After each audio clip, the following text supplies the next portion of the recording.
जावेद साहब, एक चीज जो इस बच्चे ने पूछी कि बहुत सारी बातें जब इन्होंने सुनी आपकी कि भाई अकबर की फौज में हिंदू भी हैं, शिवाजी की फौज में मुसलमान भी हैं, तो इन तक सही बातें नहीं पहुंच रही थी, नहीं पहुंचने दी जा रही थी।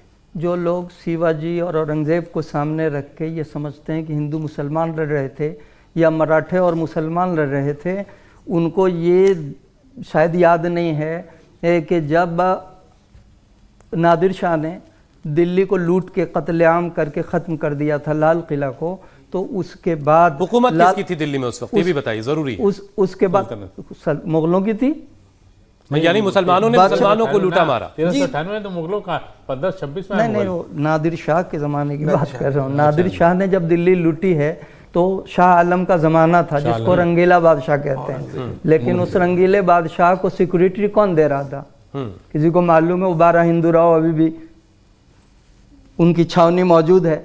तो इसको फिर दोबारा जब अहमद शाह अब्दाली ने हमला किया, वो मराठों में और उनमें अहमद शाह अब्दाली में लड़ाई हुई, लाहौर तक चले गए थे संभा राव, तो उसके बाद उन्होंने जब टेक ओवर किया और लड़ाई की, उसमें मराठों ने, मराठा की सेना ने और पेशवा ने लगभग 3 लाख हिंदुओं को झोंक दिया था। मराठे, किसान, कुंभी और आम लोग। और वो यहाँ पानीपत की तीसरी लड़ाई होती है, बहुत भयानक लड़ाई है वो इतिहास की, उसमें वो भी ख़त्म हो गए थे।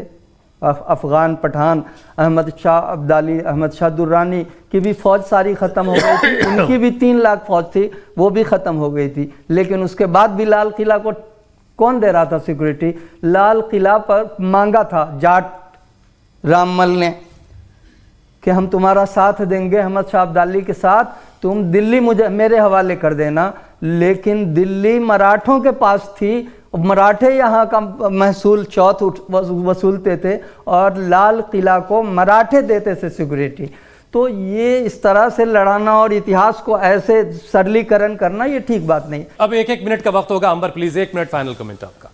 देखिए, मैं सिर्फ यही कहना चाहती हूँ कि ख़ासतौर से मुस्लिम समाज से कि हमें अपने हीरो सही चुनने चाहिए। हमारे सामने बड़े एग्जाम्पल हैं, और अगर हम सही हीरो चुनेंगे तो इस तरह की बहस या राजनीति, या अबू आसिम को नुमाइंदा चुनने की बात हुई तो अबू आसिम हमेशा इस तरह की बयानबाजी करते रहते हैं। वो कोई बहुत अच्छे पॉलिटिशियन भी नहीं है, हालांकि वो बात अलग है कि उनके पास अब बड़े समय से सत्ता में है, उनके पास पावर है, तो वो चुन के आ जाते हैं और अपने बिहेवियर की वजह से भी आते हैं, क्योंकि वो सर्टेन वोट बैंक को खुश करने के लिए एक समाज को टारगेट करके लगातार बयानबाजी करते हैं। तो ये भी दिखाता है कि वो किस तरह की राजनीति करते हैं। ये नहीं कह सकते कि भाई वो तो एक सिर्फ पॉलिटिशियन है, वो नुमाइंदगी कर रहे हैं। रिफ्लेक्शन दिखता है कि किस तरह के लोगों को चुना जा रहा है।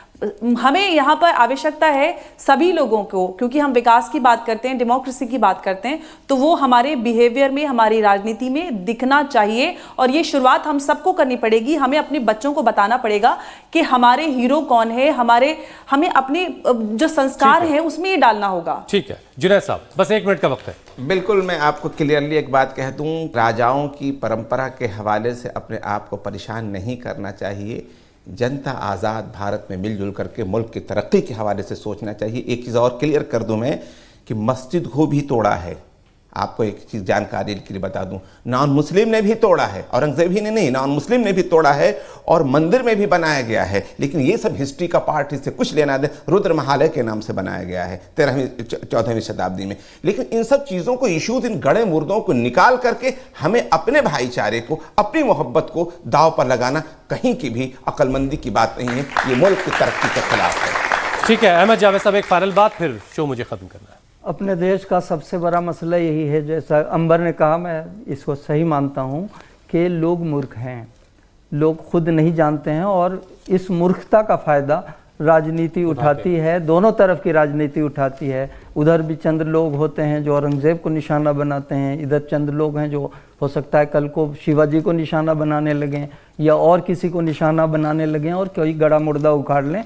तो ये हमारी मूर्खता की वजह से करते हैं। हमें इस मूर्खता से निकलना होगा खुद जाके। आज तो बहुत आसान है, आप कहीं भी गूगल कर लो, आपको सबकी सच्चाई, दोनों चीज़ें, उनकी भलाई भी उनकी बुराई भी, दोनों भी आपके सामने आ जाती है।